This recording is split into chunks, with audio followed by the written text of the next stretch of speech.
Hello, नमस्ते। मैं वैद्य चंद्र कुमार देशमुख पुणे के यहाँ से। पिछले साल 4 फरवरी को हमने एक व्याख्यान सीरीज शुरू की थी जिसका नाम है विद्ध कर्म एज इट इज।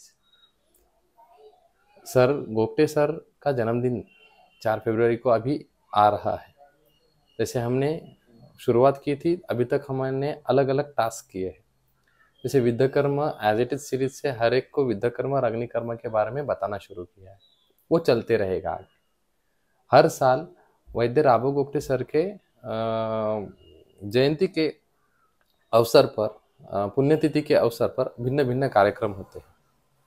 पिछले साल पुण्यतिथि के अवसर पर हमने विद्ध कर्म और मानस विकार इसका एक व्याख्यान लिया था, और विद्ध कर्म अग्नि कर्म ऑटिज्म सेरेब्रल पाल्सी जैसे मानस विकार में कैसे काम करता है ये एक्सप्लोर किया था। तभी से अभी तक बहुत सारे वैद्य विद्ध कर्म अग्नि कर्म मानस विकार में कर रहे हैं। हालांकि एक्यूरेसी नहीं हो रहा है, फिर भी कर रहे हैं और उसके रिजल्ट आ रहे हैं जो आयुर्वेद को बूस्ट मिल रहा है। इस साल हमने 2023 में विद्ध कर्म इन्फर्टिलिटी में बताना शुरू किया था, क्योंकि हमारे 600 के ऊपर इन्फर्टिलिटी के कठिन कठिन केसेस हो चुके हैं। तो हमने ये बताना शुरू किया। वो इस साल भी हम बताएंगे आगे जाके कैसे कैसे करना है। दूसरा एक था वैद्य राबू गोप्टे सर का, जो कि नॉलेज है, ग्रंथोक्त नॉलेज है, इनका कॉम्बिनेशन वाली जो किताबें है उनका अपडेटेशन। तो ये किताब जो है विद्ध कर्म अग्नि कर्म चिकित्सा, इनका अपडेट हो चुका है और ये मराठी, हिंदी और इंग्लिश लैंग्वेज में अवेलेबल है। कहाँ मिलेगी? वैद्य गोगटे.org ये वेबसाइट के ऊपर पूरी तरह से उसके डिटेल्स अवेलेबल है। या हमारा जो क्लिनिक है चिंचवड़ का और नानापेट का गोगटे सर का जो क्लिनिक है, वहाँ पे भी आके आप ले सकते हो। दूसरी बात है कि हम अलग अलग कॉलेज में सर्जरी के डिपार्टमेंट थ्रू हम प्राइज डिस्ट्रीब्यूशन देने वाले हैं। जो जो सर्जरी या शल्य के विस्तार में काम करते हैं, केस में जो जो काम करते हैं, अलग अच्छी तरह से केस कोई बनाता है तो हम वो केस प्रेजेंटेशन वालों को भी अच्छे प्राइज देते हैं। पेपर प्रेजेंटेशन के लिए भी हमने प्राइज दिए हैं।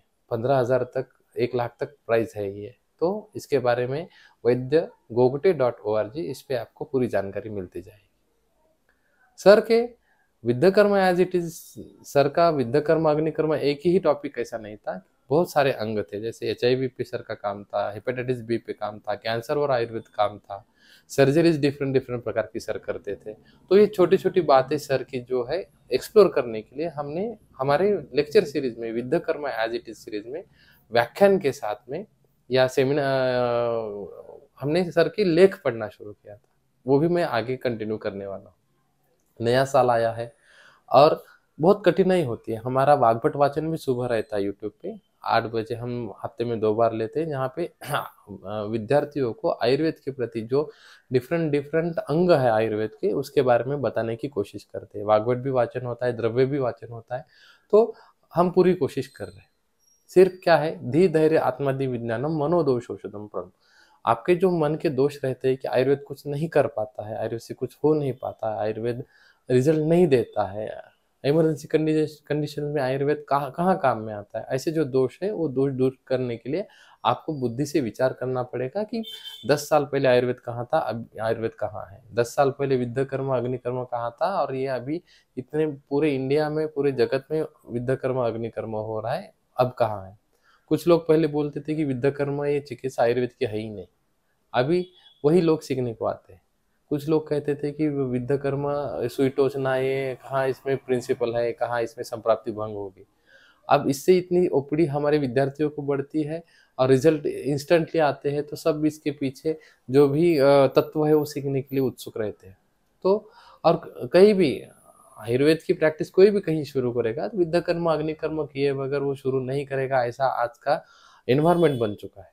तो मेरा एक ही कहना है कि वैद्य राबू गोप्टे सर ने जो विद्ध कर्म अग्नि कर्म बताया है हमारे आयुर्वेद को, आयुर्वेद के कल्याण के लिए, आयुर्वेद के प्रोपोगेशन के लिए, तो वो एज इट इज सबको पहुंचे, यही हमारी कामना रहती है। इसीलिए निःशुल्क सेवा जो हमने यूट्यूब पे की है, विद्ध कर्म अग्नि कर्म एज इट इज सीरीज में, वो हम शुरू किए। अभी तक एपिसोड हो चुके हैं और वो अगला एपिसोड हम आज कर रहे हैं। अभी तक क्या क्या हुआ है, हमने मर्म बताए हैं, मर्म का विचार कैसे रहता है वो बताया है, उसके साथ में योगाभ्यास कैसे करना वो बताया है, उसके साथ में प्रैक्टिकली विद्ध कर्म अग्नि कर्म कैसे करना है, हमने रुद्रसी व्याधि से शुरू किया था। अब आज हम अगला विद्ध कर्म अग्नि कर्म लेने वाले हैं। उसके पहले हम जो लेख का पठन करते हैं वो लेख का पठन हम कंटिन्यू करेंगे। आज का लेख है सर का धमनी और स्रोतोविद्धता एक सत्य। मराठी में लेख है, मैं थोड़ा सा हिंदी में उसका ट्रांसलेट करूंगा। धमनी जो हमारे दश धमनी है, स्रोतस जो है स्रोतस की विद्धता और एक ट्रुथ, ऐसा सर के लेख का नाम है। धमनी ये शब्द का वर्णन जो है सुश्रुत संहिता में आया है। धमनी व्याकरण शरीर अध्याय में जो 9वां अध्याय है वहां पे इसका डिटेल में एक्सप्लेनेशन है। सुश्रुत में मुख्यतः रक्त के ऊपर काम करना किया हुआ हमें दिखता है। जैसे शिराव्याध अध्याय है, शिराव्याध अध्याय में शिराओं के ऊपर वर्णन आया है, ना कि वो रक्त ब्लड मोक्षण अध्याय है। तो जब शिराव्याध करते हैं तो हमें ध्यान में रखना पड़ता है कि शिरा कौन से है, 700 शिरा है, रसव सॉरी वातव शिरा, पित्तव शिरा, सर्वव शिरा, ऐसे वहां पे कफव शिरा के साथ अलग अलग प्रकार के वेद्य और अवेद्य शिराओं का वहां पे वर्णन है।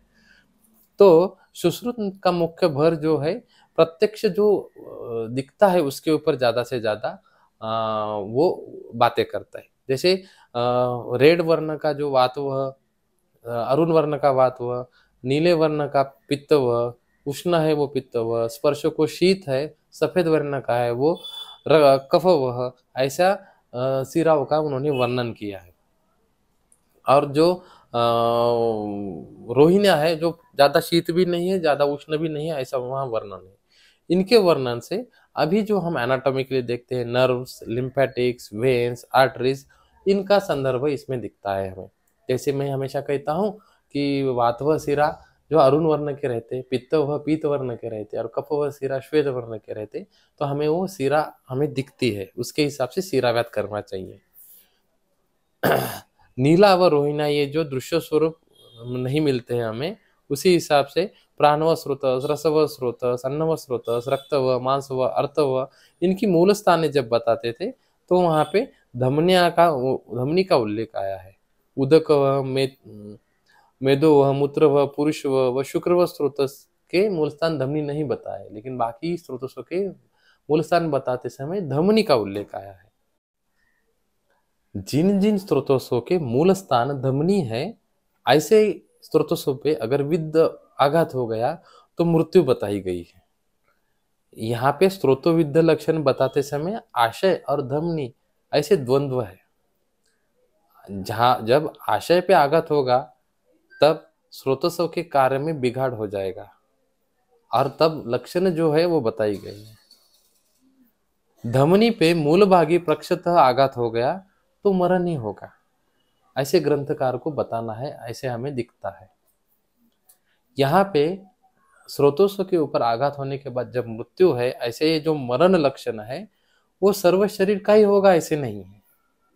तो उसके संबंधित आशय का, उसके संबंधित स्रोतस का, उसके संबंधित अवयव का, ऑर्गन्स का भी वहां पे मृत्यु होगा, ये बताया गया है।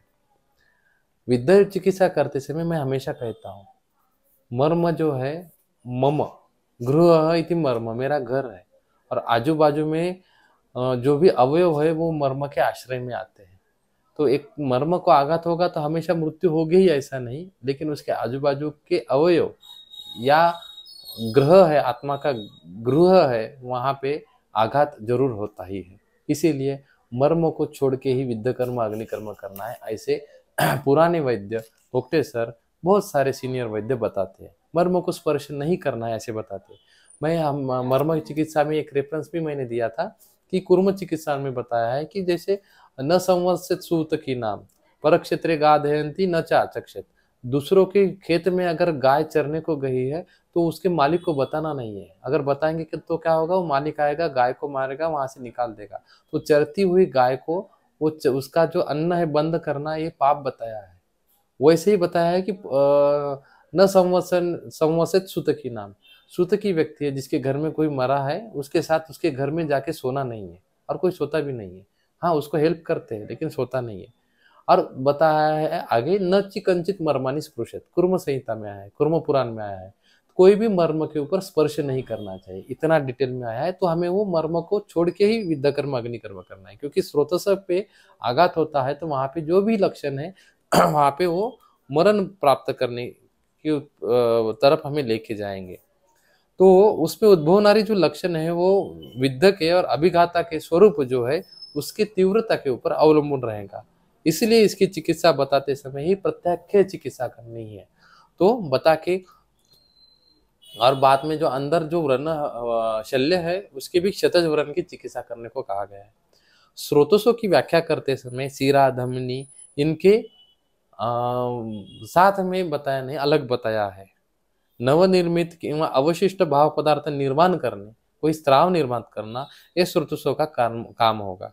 इस निर्मिति को मदद करने के लिए पोषण मूल्य लेके जाने के लिए या कोई भी श्रवणा स्रोतांशी जो हमें पता है वो श्रवण करने के लिए जो भी वहां पे चैनलिंग होती है उसको रसवाहिन्या कहेंगे, ऐसा बताया गया है। और वही धमनियां है वो हम यहाँ पे आजकल बता सकते हैं।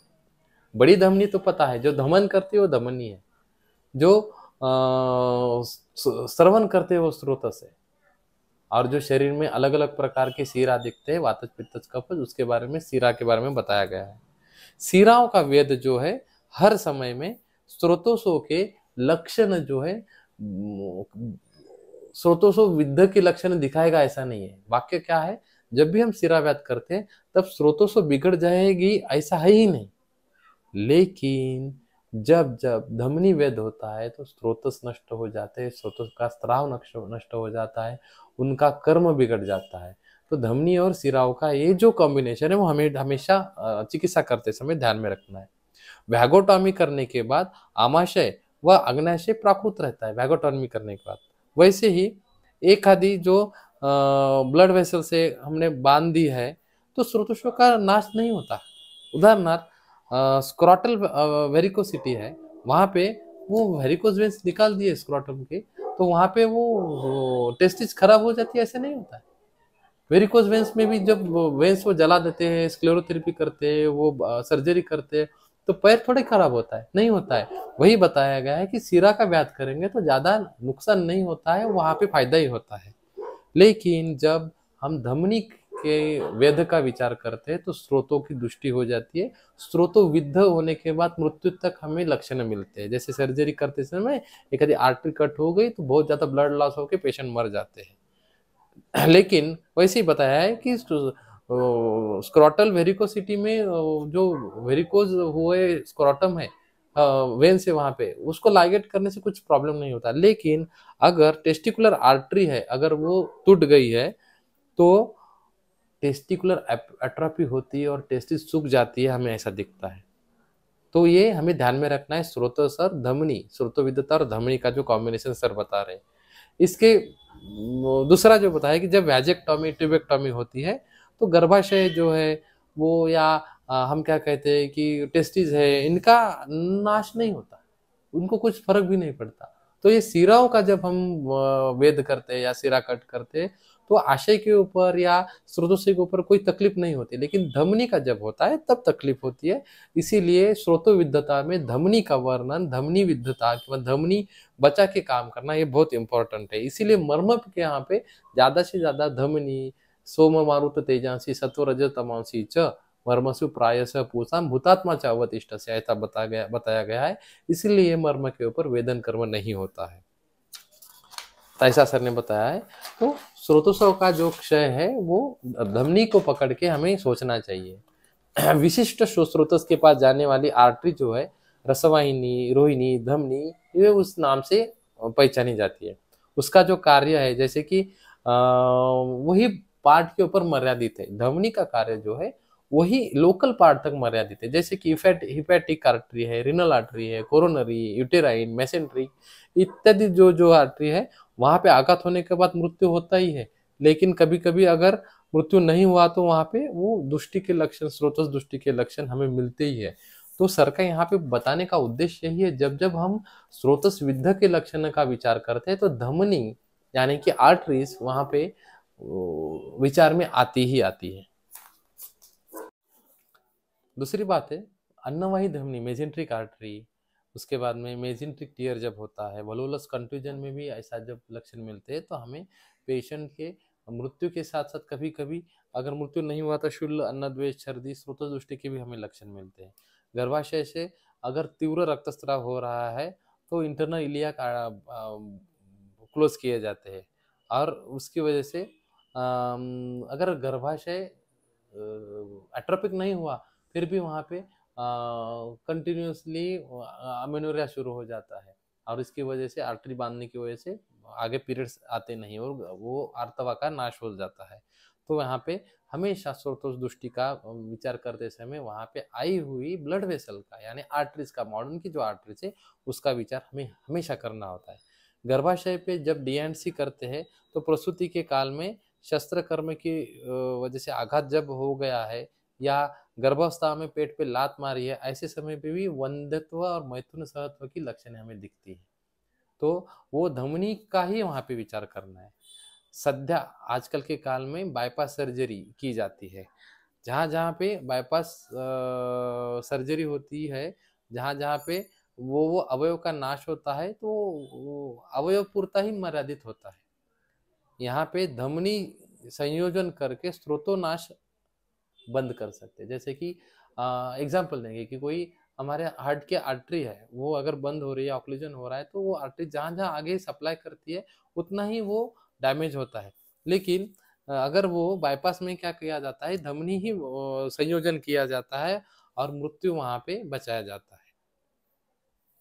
लेकिन बाद में वहाँ बाईपास सर्जरी करने के बाद वहाँ पे जो धमनी आघात के जो लक्षण मिलते हैं उनकी हमें क्षत की चिकित्सा करनी होती है। नहीं तो क्या होता है आगे जाके ये स्रोतोदृष्टि के कुछ ना कुछ पेशेंट लक्षण हमें दिखाते हैं। जैसे बाईपास सर्जरी होने के बाद पहले उत्साही व्यक्ति था, बाद में नहीं है, पहले कॉन्फिडेंट वाला था, बाद में नहीं है, पहले बहुत ज्यादा वो एक्सरसाइज कर पाता था, बाद में नहीं है। ऐसे हमें स्रोतोदृष्टि की कुछ ना कुछ लक्षण हमें मिलते हैं।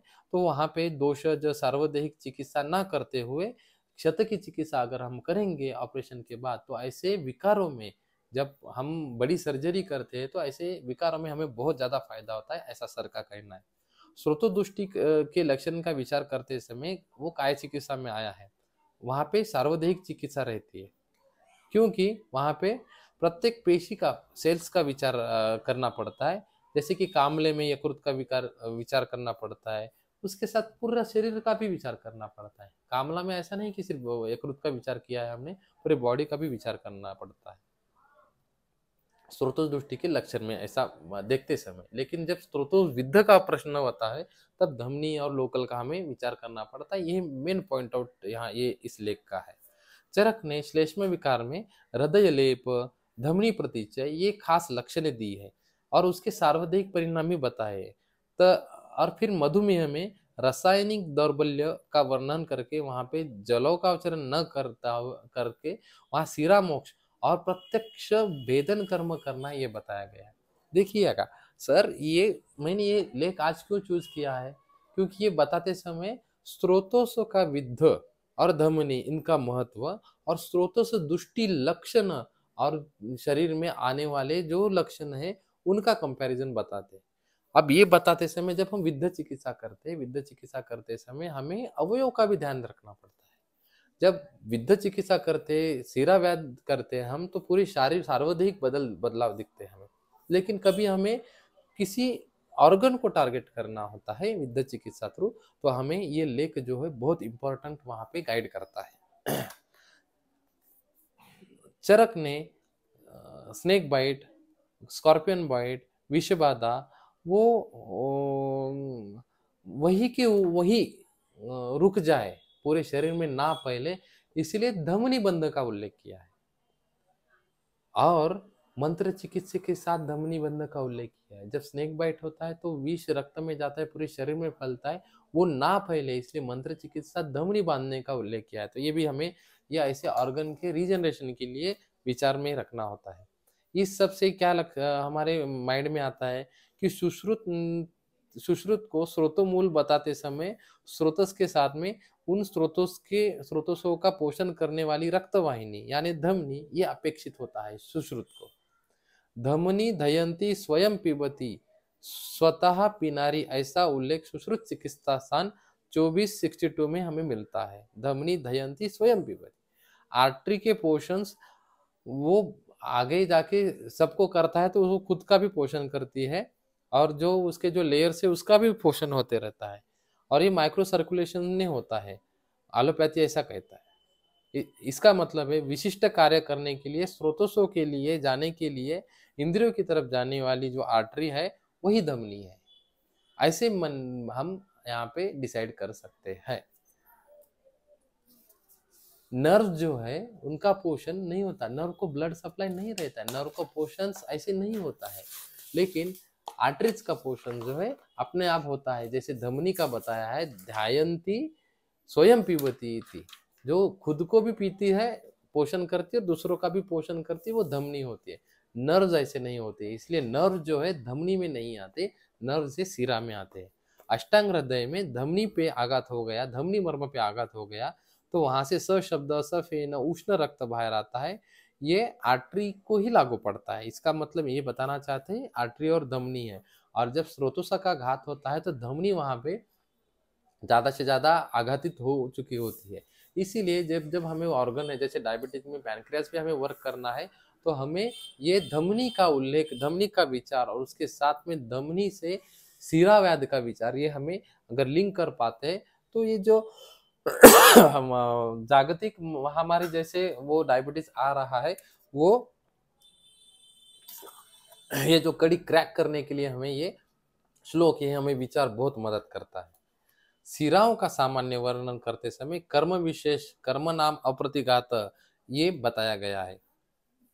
नहीं वातम सिराः कश्चित पित्तम केवलम तथा श्लेष्मानं वा वहन्ति अतः अतः सर्ववाहाः स्मृताः। इस सर्व सिरा में प्राकृत दोष रहते हैं, फिर भी इनके थ्रू होने वाला कार्य जो है एक दूसरों के सहकार्य बिना नहीं होगा। ऐसा नहीं होगा कि वातव सिरा है उसमें पित्त कफ नहीं होगा, ऐसा नहीं होगा, सर्ववाह सिरा, इसलिए उनको बताया गया है। तो वो जो है इतने नजदीक रहते हैं, वातव सिरा, पित्तव सिरा, कफव सिरा एक दूसरे के इतने नजदीक रहते हैं कि वो हम आंखों से नहीं देख पाते। ग्रंथ में आए हुए कुछ संदर्भ है यहाँ पे ये जो अभी मैं बातें की है उसका प्रूफ देने के लिए है। मैं पढ़ूंगा। चरक चिकित्सा 20, सुश्रुत चिकित्सा 12, सुश्रुत शारीस्थान 10, सुश्रुत चिकित्सा स्थान 24, सुश्रुत उत्तर तंत्र 64, सुश्रुत निदान 1, सुश्रुत सूत्र स्थान 14, सुश्रुत चिकित्सा 6, सुश्रुत सूत्र 14-3, चरक सूत्र 1-42, चरक सूत्र 30-60, चरक विमान 4-7, चरक सूत्र 30-12, चरक सूत्र 20-17, काश्यप सूत्र 37-19, चरक चिकित्सा स्थान 23-61, चरक सूत्र स्थान 21-15, चरक निदान स्थान 6-8, सुश्रुत स्थान 6-27। ऐसे उन्होंने वहां पे रेफरेंस दिए है। इससे एक समझ में आता है स्रोतों के बारे में, जब भी स्रोतोदुष्टि, स्रोतोविद्ध लक्षण का विचार हमें करना होता है, निज व्याधि, आगुंत व्याधि, इनके स्वरूप से ही करना होगा।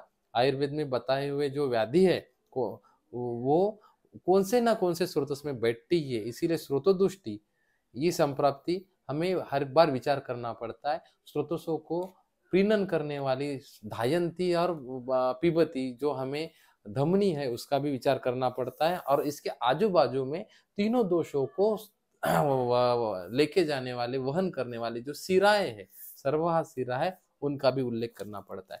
मैं बेसिक एक कंसेप्ट बताता हूँ। एक ऑर्गन है वो स्रोतस है, जैसे कि पैनक्रियाज है या यकृत है, उसको जाने वाली ब्लड वेसल्स है, रक्तवाहिनी है, धमनी है, जो धमन करती है। उसको आघात हो गया तो क्या हो जाएगा, मृत्यु आ जाएगी या स्रोतोदुष्ट के लक्षण आ जाएंगे, जैसा अभी तक मैंने बताया। लेकिन वो तो उसका ध्यानती पीबती ऐसी जो धमनी है वो तो जा रही है, लेकिन उसके आजू बाजू में सिरा जाल भी रहता है वो अवयव के, उसको वातव, पित्तव, कफव, सिरा, सर्व सिरा हम ऐसे कहेंगे। वो अकेली नहीं रहेंगी, वो साथ में सहचर्य से रहेगी, क्योंकि अकेले काम नहीं कर पाती है। तो जब भी हमें कोई भी ऑर्गन का रीजनरेशन का विचार करना पड़ता है तो सिरा व्याध किए बगैर हमें वो रिजल्ट मिलेगा ही नहीं। इसीलिए सिरा व्याध, रक्त मोक्षण, विद्ध कर्म, ये जो है अर्ध चिकित्सा है। इसका जो डेप्थ है अभी तक लोगों को नहीं मिला है। बार बार मैं ही बता रहा हूँ कि इसकी जो डेप्थ है बहुत गहराई में है, तो इसके बारे में हमें देखना है। ये आधा लेख हो गया है। हम आगे जो हमारा विद्ध कर्म है, हम ये विद्ध कर्म अभी, जैसे हमने साइटिक का देखा था, हम गुद्रसी का विद्ध कर्म हमने देखा था। तो गुद्रसी में वो विश्वाचा, विश्वाची में भी विद्ध कर्म गुद्रसी के थ्रू होगा, गुद्रसी के तरह होगा, और उसके साथ में उसका जो अग्नि कर्म है, ये 2 एपिसोड हम आज लाने वाले हैं। तो आज का होगा विश्वाची। तो विश्वाची जो है हमें पता है, मॉडर्न के जो हम अगर देखते हैं हमारे पास पेशेंट कौन से आते हैं, विश्वाची मीन्स क्या है, वहां पे जैसे गुरुदृष्टि में जो बताया है वैसे ही हाथ में होता है तो उसको विश्वाची कहेंगे। गुरुदृष्टि में क्या बताया है, स्पीक पूर्वा कटी पृष्ठ उरु जानो जंघम पदम क्रमाद, ऐसे अगर वेदना जाती है गुरुधवत चलती इति, अगर चलते समय गिधाड़ जैसे चल रहा है तो उसको गुरुदृष्टि हम कहेंगे। वही वेदनाएं उसी तरह से बैक से अगर मन्या से हाथ की तरफ आ रही है तो उसको हम विश्वाची कहेंगे। गुरुद्रश्यामी व विश्वाचाम, गुरुद्रसी जैसे ही विश्वाची में करना है। गुरुद्रसी में हमने क्या किया था, अलग अलग अंतरा कंडरा गुल्फम सीरा ऐसा अग्निकर्म किया था, उसी प्रकार से हमें विश्वाची में अग्निकर्म करना है। गुरुद्रसी में बताते समय, सायटिका में बताते समय मैंने बताया था, आगे भी मैं गुरुद्रसी और विश्वाची इन दोनों का कॉम्बिनेशन का जो विकार आने वाला है खल्ली, उसका भी विचार कैसा करते मैं बताऊंगा। गुरुद्रसी बताते समय वातज और कफवातज ऐसे दो लक्षण आए थे, उनमें करते समय हमें सायटिका और गुरुद्रसी ये दोनों का कॉम्बिनेशन का विद्ध कर्म करते समय मैंने पिछले दो एपिसोड में बताया है। अब विश्वाची जब आता है, विश्वाची आते समय वेदनाएं रहेंगी, मन्या से आके हाथ तक हमें वेदनाएं जाती है। दोनों भी हाथ को हो सकता है, एक भी हाथ हाथ को हो सकता है। वेदनाएं कैसी रहेंगी, इंटरमिटेंट रहेंगी, कभी ज्यादा होगी कभी कम होगी, कभी कभी तीव्र विशूल भी रह सकता है, कभी कभी मंदशूल भी रह सकता है। दोष कौन से उसके हिसाब से रहेगा। कभी कभी ऐसा हो सकता है रात में बढ़ रहा है, दिन में कम हो रहा है, ऐसा भी हो सकता है। कभी कभी वॉकिंग के बाद बढ़ रहा है, ऐसा भी हो सकता है। तो ये हमें दोष के हिसाब से उसका डिफ्रेंशिएशन करना पड़ता है। इसके बारे में डिटेल में हम बात करने वाले हैं। लेकिन विश्वाची का विद्ध कर्म कैसा है, क्या किया जाता है, वो पहले हम देखेंगे। उसके बाद में आगे के एपिसोड में मैं ये डिटेल में बात करने वाला हूँ। नमस्ते, हम विश्वाची का विद्ध कर्म आज देखने वाले हैं। उसके बारे में डिटेल एक्सप्लेनेशन मैं आगे करने वाला हूँ, लेकिन आज के एपिसोड में विश्वाची का विद्ध कर्म जो ग्रंथ में आया है उसके हिसाब से काम करेंगे। बंद कर, हात एवढंच दिसलं पाहिजे बरं। अच्छा, पेन आहे का, कर। हम विद्ध कर्म करते, गुरुद्रसी का करते या विश्वाची का विद्ध कर्म करते तो हाथ की पोजीशन बहुत इंपॉर्टेंट है। अब अगर हम एनाटॉमिकल पोजीशन लेंगे तो सुपाइन पोजीशन का हाथ है ये, तो हमें ऐसा नहीं करना है। तो हमें हाथ लेते समय पोजीशन बहुत इंपॉर्टेंट है, क्योंकि पार्श्वतः कहा गया है। तो ये अंतस्थ बाजू है, ये बाह्य बाजू है, तो ये बाह्य बाजू में हमें विद्ध कर्म करना होता है।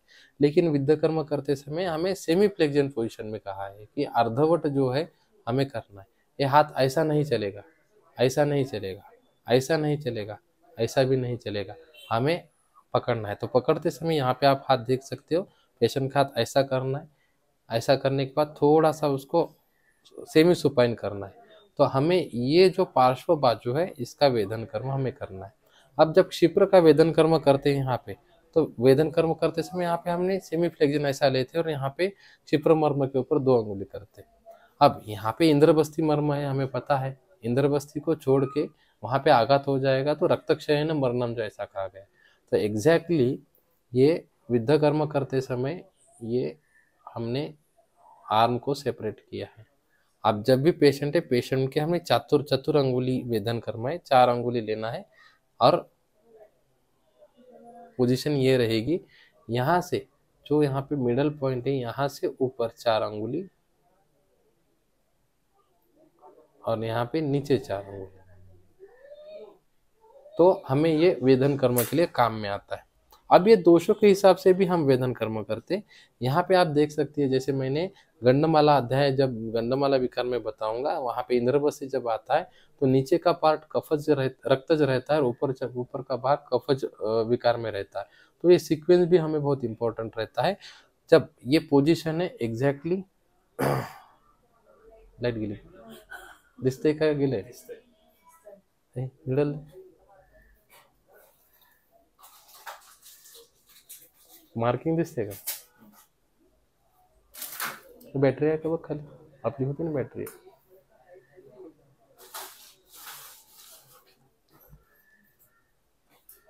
हाँ हाँ